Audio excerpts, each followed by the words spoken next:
Welcome to Only Murders in My Mind, a Random Thought production. Hi, I'm Carol Bissett, a crime writer, and I invite you with my co-presenters, Liz Hedgecock and Mike Jackson, each week to our conversations on all things murderous. Hello everyone, and welcome to this latest episode of Only Murders in My Mind with Liz Hedgecock. Hello. And Mike Jackson. Good afternoon. No giggling. I didn't giggle at all then. I thought that was instruction, which of course makes me want to giggle giggling. then. Good afternoon. I like that. Good afternoon, Mike.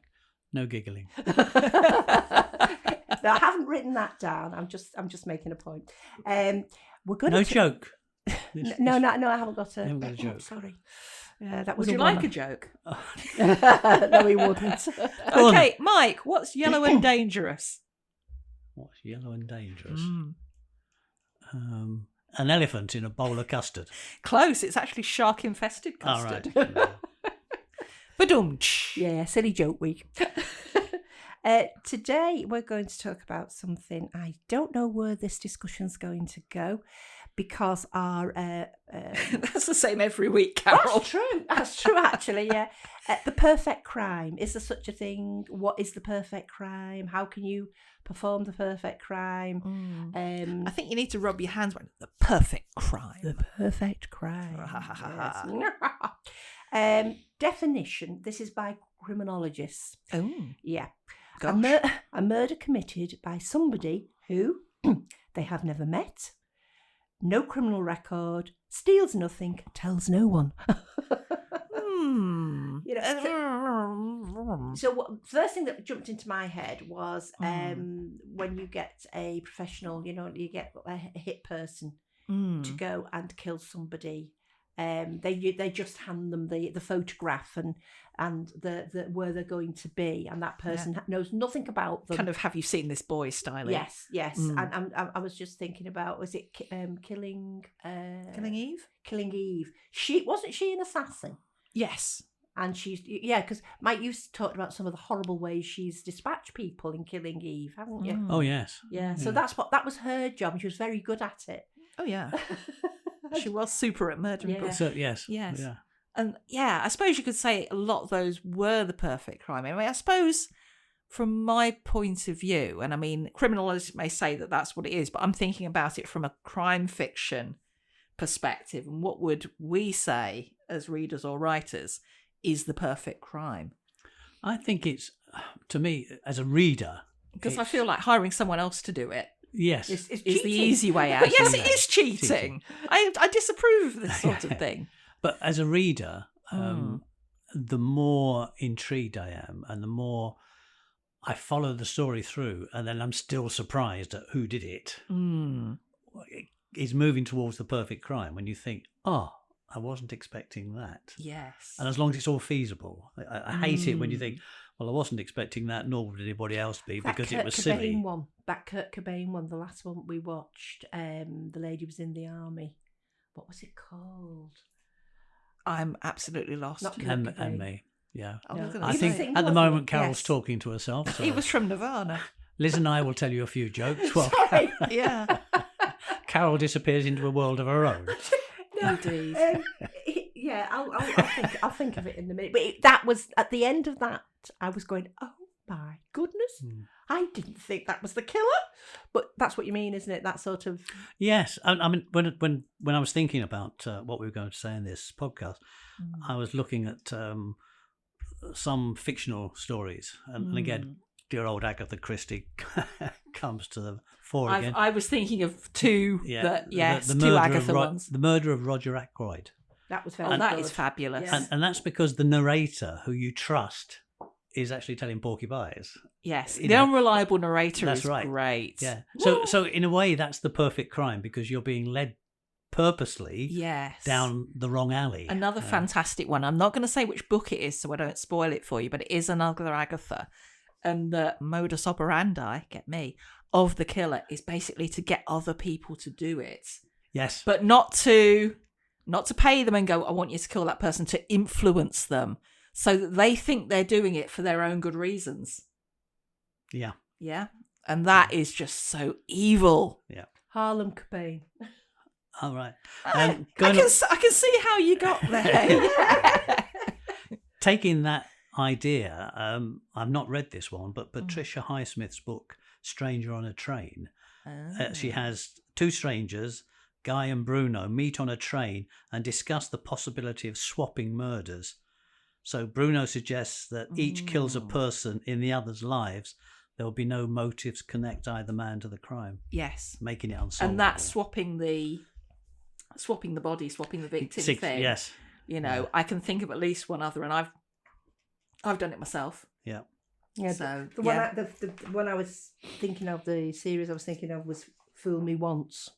Oh yes. Right, yes. So, I'm sorry about the confusion at the beginning. That's the one that's fine. that was filmed locally. Yes, It was. It was. Harley And it was a Hall. very, Hall. Yes. very good mystery. Very good mystery. I must have a go at that. I've never read any of his. Oh, I've read a lot of his, and I do enjoy those. Yeah. Another psychologist said it's not possible a perfect crime because it's performed by humans and humans have flaws. So otherwise we make mistakes. Yeah. I mean, it could possibly be that it is possible, but maybe not in the way it was intended to be. Yeah, true. Because there's always stuff that creeps in that influences things that you don't expect. It is. It's the unknown, isn't it? Like when Kurt Cobain pops up unexpectedly. Exactly. Yeah. None of us were prepared. Singing a song. I think it's also it takes us back to Conan Doyle and the speckled band, is it? Yes. Oh, that's a good where the snake, because it's almost untraceable, isn't it? The snake comes through ventilation. I mean, who could have predicted that one? Yes. Yeah. And then disappears amazing. again. Yeah. So, it's somebody's thinking this can be the perfect crime. Yeah. Yeah. I mean, the conditions to actually do that, get the snake, train the snake. Train the snake. Make sure the snake doesn't just lie up on the bottom of the bed. Yeah, somebody comes it's a back real in. compliance snake. Yeah, because if they're warm, they just go to sleep, apparently. Yeah. So, probably experimenting with the thermostat to, see what the optimum... Blowing colder. The optimum ice cubes snake there. temperature is. Yeah. Taking its blanket away and hoping it doesn't bite you. Yes, yeah. But it was, and for the time it was written as well, when you think about that. Now, in modern day, we see lots of crimes being committed with medicines, untraceable things. And one of the... Wasn't that one of the things in Knox's rules? No untraceable poisons. That was, and they break it all the time now, Yes. But this isn't one of the things that is often quoted in murder mysteries is insulin. You give somebody an overdose of insulin, and by the time they get to the post-mortem, it isn't traceable. It's because it's a natural occurring hormone in the body. The body disposes of it as it would if it was, just being dispensed in the way it should be, not by somebody putting it in the IV or sticking it in somebody's leg. Yeah. And another one that to me is more of a perfect crime type thing than just going, I'll use this untraceable poison that nobody knows about. Yes. Yeah. Because I feel like thought and plotting has gone into that. So you've got to have really good. I mean, a lot of the drugs that they call the date rape drugs, they're only in the blood system about 12 hours. So it's very difficult for the victim to prove that this has happened. Unless there's a history of it happening in a certain bar and all this sort of thing. And there's another one, and I'm trying to think what it is now. That it's gone within. I think it's ketamine. I think that's right. That's got rid of quite quickly. Out of the body as well. Right. I suppose the thing is, from a writer's point of view, they're always looking for this perfect crime. Yeah. So the untraceable, like the insulin or the ketamine or whatever. Yeah. But somehow then they've got to make the story so that even though toxicology won't help the private detective or the policeman, there's got to be a way of solving the crime. They've got to have another way. Yes. Well, this is the thing. I mean, if it truly is the perfect crime, then there's no story. Yeah, exactly. It's pointless because nobody knows that a crime has happened. That's right. Yeah. Yeah, well, I with the recommendations of my two co-hosts, I am now very much invested in slow horses. Oh, right. Yes. Oh, yeah, and so is my husband. And at the end of the last was it the end of last series? It's this series where they were talking about a man being patted on the arm and then he died, and I'm thinking, so he's obviously some sort of fluid has gone into his arm where this guy had patted him on the arm. He must have had some sort of ring or something on. And, you know, we all know about, because we've done this in Unusual Murder Weapons, the umbrella spike. Tip. Yes. Things like that, which, I mean, I got this wrong last time. It wasn't uranium, was it? It was the man that was poisoned. Plutonium. Is that plutonium in the tea? Yes. I mean, how different is that? You know, it's just they couldn't figure out how he becomes so ill with something so unusual. Yeah. You know, but it wasn't a perfect murder, because in the end they traced it to. Yeah. And I suppose my kind of beef with that, if it was a fictional thing, is, well, you know, how many people can actually go out and get enough plutonium to, you know, do that? Yeah. Yeah. I mean, what hope is there for, you know, your average everyday murderer to get hold of plutonium? Yeah. That's what I want to know. And then there's the thing about anybody that would be classed as being a serial killer. They subconsciously want to be caught. That's why they leave, you know, a signature, or they take something off the body. They always take the same thing, a piece of hair or something like that. Deep down inside, they want to be famous. Yes. Yeah. And they want to tell their story and everything. I was looking at some real life cases that could be deemed to be perfect. And there was one in 1978, one of the most audacious robberies in American history, called Lufthansa. That's Lufthansa? Yeah, like the airline. That's the airline. Yeah. Oh yeah, Heist it was called. Ah. An organised crime gang stole nearly $6 million in cash and jewels from this airline's cargo terminal at JFK. And the robbery involved inside information and precise timing. And the planning and the use of insider knowledge made it seem flawless. But the intriguing thing, many of those involved were murdered in the aftermath to silence them. Again, I feel that is cheating. Yeah, so the stolen goods were never recovered, and the fear of reprisal and secrecy surrounding the mafia helped keep this crime unresolved for years. So that's just a different take, isn't it? That's like OCG, isn't it? Organised crime groups. Yes, but so it almost becomes the perfect crime because anybody who knew anything about it got knocked off. Yeah, or saw everyone else getting knocked off. I'm going to keep quiet about this. Yeah. Just live. You just live in fear, aren't you? That's the thing. Were there any others? Yeah, because I struggled to find some. Yeah, this one's called the Isabella Stewart Gardner Museum Heist in 1990. It just trips off the tongue. It does, doesn't it? Two men disguised as police officers gained entry to the museum in the early mornings, subdued the guards, and stole 13 pieces of art worth over $500 million, including works by Rembrandt and Vermeer. Ooh. And despite a massive investigation, none of the art has ever been recovered. Gosh. And the organisation. It was the audacity and the simplicity. You know, that the thieves used common uniforms, took advantage of weak security measures, and the artwork's disappearance remains a mystery even today. I mean, I suppose the thing is, there may be an awful lot of perfect crimes out there that we just don't know about because no one has ever twigged it. So, you know, something like where a forgery is put in place of, I don't know, a Vermeer or a Van Gogh or something like that, and nobody knows until someone says, "Hang on a minute." Yes, until it comes out in another way. I mean, it's like what we've talked about in the past, where a crime that has not been solved, because that was the other thing. It said the definition is it's a crime that is unable to be solved rather than one that just hasn't been solved. Yeah. Well, I've got another one here for you. This is happened in November 1971. A man using the alias D.B. Cooper hijacked a Boeing 727, demanded a $200,000 ransom, and parachuted out of the plane with the money, never to be seen again, despite an extensive manhunt. Wow. His identity and his fate remain a mystery. But what they go on to say is it could be a perfect crime or never resolved because nobody knows whether or not He survived. he survived the crash, because yeah. he jumped out over rugged terrain in the Pacific Northwest. So but obviously no body was found. Or No, anything. well, no, that's the point. Yeah. Then again, if it's very rugged terrain, I mean, who'd be roaming around? Yeah. But as I say, and also nowadays with all the technology there is, it makes you wonder just how easy it is to actually disappear. Yes. I was going to say as well, because I mean, that's the thing, in these days where you have biometric stuff on your passport and stuff cameras like everywhere. that. It's very difficult, isn't it? You just have to go off grid completely. CCTV. Yeah. Well, it's like that show, It's Hunted, isn't it? Yeah. The one where you have to kind of go off grid and then there's people trying to find you.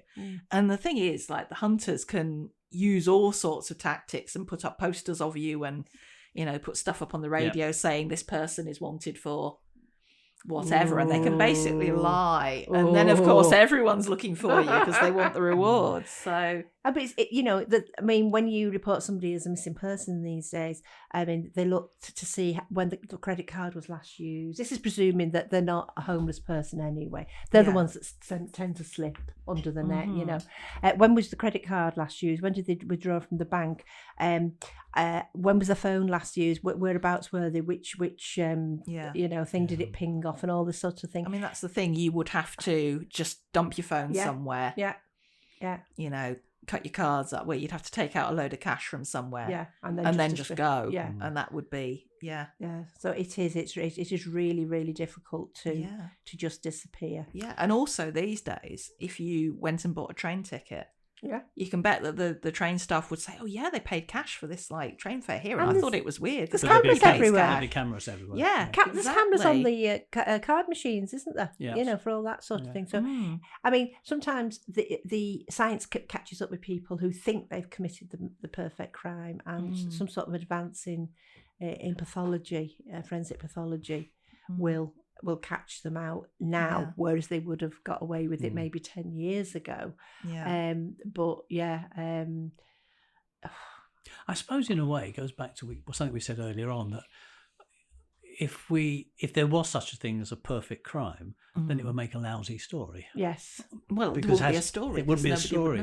So I suppose what we're talking about, I mean, really, the only way you could kind of spot it would be if unusual deaths, for example, or unusual losses kept happening in an area, or someone had been in the vicinity every time, even if you couldn't link them. And that might be the only way, by some sort of pattern recognition. Yeah. But I suppose in a way, as writers, what we really want to write is the almost perfect crime. Absolutely. Yeah, the one that's the one that intrigues. Everybody's scratching their heads. Yeah. Because it's like when we watch anything on the television, any murder mystery, however good it is, you want the last episode to tie it all up neatly. Oh, yeah. You want a conclusion, because the worst things I've ever watched are when there is no conclusion. And you sat there thinking, so what? Why? Yeah.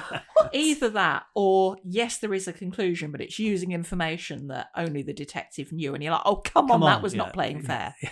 I watched a documentary drama series about two brothers in America who kill the not Mackenzie.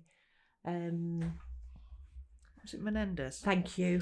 I've heard things about it. I haven't seen it. And there's been lots of things made about them, but this particular one was showing it from different angles. There's actually a name for it, where they're showing it from different people's points of view, and in the end you have to draw your own conclusion. But it was very good. It was very interesting, because you'd watch one episode and go, well, yeah, and then you'd watch it and go, I don't know. So that was interesting. But when I think it's a story, a fictional story, you want. Oh, yes. Yeah. You want an answer. Yeah. Could you tell us again what the criminological definition of a perfect crime is, Carol? Yes, the perfect crime is a murder committed by somebody who they've never met. No criminal record, steals nothing, tells no one. So it's a complete stranger that murders somebody. So someone who's got no reason to do it. No, and they even if they've got DNA off them or fingerprints, they're not going to trace it because they've got no criminal record. Yeah, they don't tell anybody, so there's no witnesses. Yeah. You know, and nobody to blab. Yeah, and nothing's disappeared from and the they scene. and yeah, and there's nothing to be traced. You know, when you break into somebody's house, you're not going to find the ring off the woman's finger, or you know, it's not in a pawn shop round the corner, and that sort of thing. Mm-hmm. Saying that, these days, because people are nosy and they like looking at other people, you know, in flats where they'll have the binoculars or the tellers. How do you know somebody's not watching you? Well, that's what I was going to say. That, you know, that definition of a perfect crime is fine as long as the person that you don't know that you decide to murder happens in a place where you can almost guarantee there are no CCTV cameras. Yeah. You know, there are no nosy neighbours. You have to narrow it down somewhat. It does really narrow it down. You could maybe, if someone can't swim, you could maybe push them into, I don't know, a river or something. But they've got to get there. Yeah, exactly. Yeah. You've got to both be there, and there's got to be nobody about. So you're beginning to think that even though the police might look at this and think, maybe, but there's a danger that they'll get out. Yeah, but the police might be looking at this and think, well, it might look like a perfect crime, but let's go back and think, well, if it was a disused quarry, how did they get there? Yeah. How did these two people, the murderer and the victim, get there? And it's also, if you'd never met this person, then it's got to be a chance meeting, hasn't it? Why would you want to kill them unless you just want to kill a random person, which is just... That doesn't usually... I mean, most killings are committed by somebody you know. No. Yeah. In real life. We're not talking about fiction now. And as I'd go back to my first thoughts on this when I read that definition was it would have to be somebody you'd hired to kill somebody else for because you. that would give them a reason to do it. Yes, because they get paid. But then you've got a link. Yes, then you've got a possible traceable. There could be a financial link and all this sort of thing. So so that is hardly ever going to happen, is it? It's not often you're going to walk up to somebody and go, "I don't like you, I'm going to kill you." Well, but even if you did, you probably have no feelings towards them at all, would you? No. Because you never met them. Even if you did, you'd still have to be. It's no go thinking. You're middle of the high street and think, I don't like you, I'm going to kill you. Because there's going to be so many... You've still got to be in a place where there are no witnesses, there are no cameras. Yeah. The whole thing is so unlikely to ever happen in that way. And we've said before, England, I don't know about the UK as a whole, but definitely England have the most CCTV in the world. Yeah. So, you can trace somebody from getting off a train practically to wherever they end up along the roads. And now lots of people have door television as well. Oh, you can door television. That's a cracking idea, Carol. I'm just going to the front door to watch. I was doing the latest version of Strictly Come Dancing. The election, and oh my! And what I hadn't realised with those Ring doorbells is they don't just do stuff when you ring them. If you come up to the letterbox even, it will make a little noise and you're like, oh, flipping heck, you know. Yeah, we've got one. I just ended up like waving at people, thinking, oh, leaflet, got a leaflet, put it through. Bye. I tell you what it is good for, though. It is creepy, actually. You're going down the path and the door will open because they want to see who you are. And it's, I just gave you a leaflet. Not coming to burglarise you. The number of times we've been told we've had a parcel delivered here. And we've got proof because they've said a parcel was delivered to your address on at 3:15, and when we look at the CCTV, nobody's been near the door. No. So you can categorically say, no, you didn't. I like the fact you can talk to them. I'm not going off on tangents. You can talk to them. Do that. We did it. We were on holiday once, and somebody was standing at the door ringing a bell with a parcel, and I said, "It's okay, mate. Just leave it on the doorstep." All right, thanks. He said. And did that. Talking door. Yeah. So the perfect crime, impossible. They've got I think that's the conclusion. Actually, now then, that could be something. If you're in the house on your own and you're very persuasive, maybe you could, hype someone up so that they either kill themselves on your doorstep or like they have a heart attack or something like that. You annoy them so much they drop dead and then you delete your footage. Either that or you wait until the AI robot is around, and you hire, obviously you hire the robot to kill somebody. Can a robot be arrested for murder? For killing you? I don't know. Now we really are getting into the realms of silliness. Somebody's at home, but they're on life support, and somebody programs it from somewhere for it to all stop. Oh, Now you can bounce that around the globe where it's come from. You've got to originally. really dislike somebody Yeah. to go to that much trouble. I was just thinking about Night Sleep and the recent TV series about cybercrime, and it really did make me think about what's possible with AI. It did, but it's like all these programs. I mean, Night Sleep was a good one. I thoroughly enjoyed that. But if you wanted to go in and really interrogate it, there are lots of flaws in there, lots of things. You think, well, why didn't they should have? Which I think you can do with any story, can't you? Yes. If you want to really pull something to bits, you say, no, that would never have happened. If you analyse it too deeply, and we've said this before about just being in the moment and letting not trying to go. And I think sometimes if you've got a keen interest in a particular thing, it's very hard not to go, that wouldn't happen. Yes. that sort of thing. So, Mike, what would your definition of the perfect crime, like story edition, be? In general, you mean, or a particular in terms story? of with regards to crime? To me, the story would be one that had me not knowing, it all being so believable right the way through the story, and not knowing who did it. So that if the last chapter hadn't been read, I wouldn't have been able to solve it. You know what I mean? I would go along with it all the way, and if somebody said, right, here, you've been given all the clues, here's the whole scenario, who got murdered, where they got murdered, you've got the whole lot in front of you, who did it? And I'd like to be in that position. I have no idea. Yeah. And yet when it's finally resolved, I think, of course, yes, yeah, makes sense now. Not the well, I didn't see that coming. No, that's very unsatisfactory, isn't it? Yes. When that happens, and it Yeah, does occasionally. It's when you think, right, yeah, clever. I've been with you all the way along, and I think that's a great ending. Yeah. So right. Yes. Perfect crime. One that I thought was very good was In the Blink of an Eye. Yes. Oh yes. That was excellent. Yes. Yeah. And that was a good mix ones. of good old-fashioned crime detection and technology, wasn't it? But I mean, also it's the kind of combing through stuff and making associations that a human could do. Yes. But it would have taken them a lot longer. Yeah. Which I liked. Yes. Yeah. I mean, I think the intriguing thing with that one was something like we were talking about CCTV cameras, and you know from watching these programs that some poor police officer is going to sit there for hours and hours and hours, just watching combing all through the footage for all the cameras in the city. Whereas or whatever, AI can possibly do it in half an hour. Yeah.